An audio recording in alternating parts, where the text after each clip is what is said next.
დღეს არის ბატონ ბიძინა ივანიშვილის დაბადების დღე.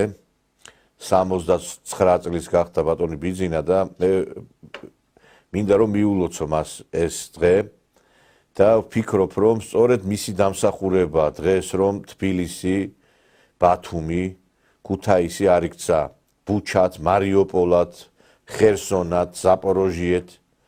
დღეს იცით ცოტა არ იყოს, ახლა ამ ფონზე ცოტა ადვილია ლაპარაკი, მაგრამ ამას უპირებდნენ ამ ქვეყანას. ვერც ერთი სხვა პირი ვერ შეძლებდა იმას, რაც ამ ადამიანმა მოახერხა, რომ საქართველოს ააცილა ეს უბედურება, რაც დღეს უკრაინაშია.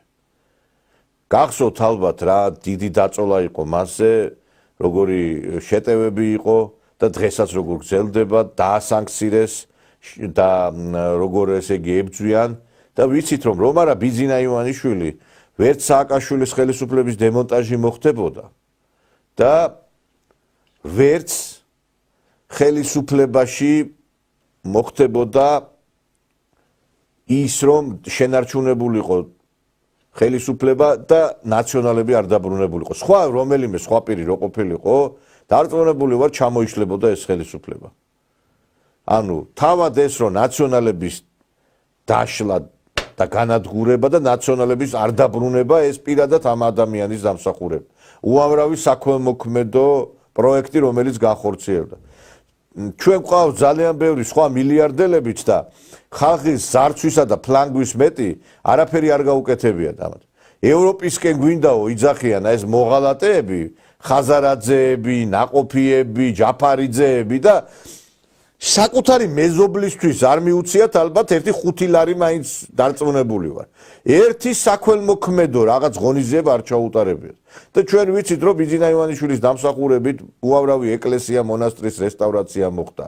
უამრავი ინფრასტრუქტურული სამუშაო განხორციელდა. უამრავ ადამიანს ხელი მოემართა. და რაც თავარია, აი სააკაშვილი რო იჩემებდა მე ხელფასები დაუნიშნეო და გაუზარდეო თანამშრომლებსო, ეს ყველაფერი შემდგომ გაირკვარო სწორედ ქართულ ფონდიდან ხდებოდა სახელმწიფო ინსტიტუციების გაძლიერება, იგივე თავდაცვის სამინისტროში ახალი კორპუსების შენებლობა, იგივე ახალი მანქანების შეძენა პოლიციისათვის. ეს ყველაფერი ამ კაცის დამსახურება არის. და უმადური ადამიანი არც ღმერთს უყვარს, არც ადამიანსო და როდესაც ადამიანზე ვსაუბრობთ, უნდა აღვნიშნოთ მისი ღვაწლიც. დიახ, ეხლა რა თქმა უნდა შეუცდომელი ქრისტეს გარდა არავინ არ არის, შეიძლება შეცდომები იყო, მაგრამ მე ვფიქრობ, რომ უნდა აღინიშნოს ის დიდი წვლილი და მე ვფიქრობ, რომ ეს არის დასაფასებელი.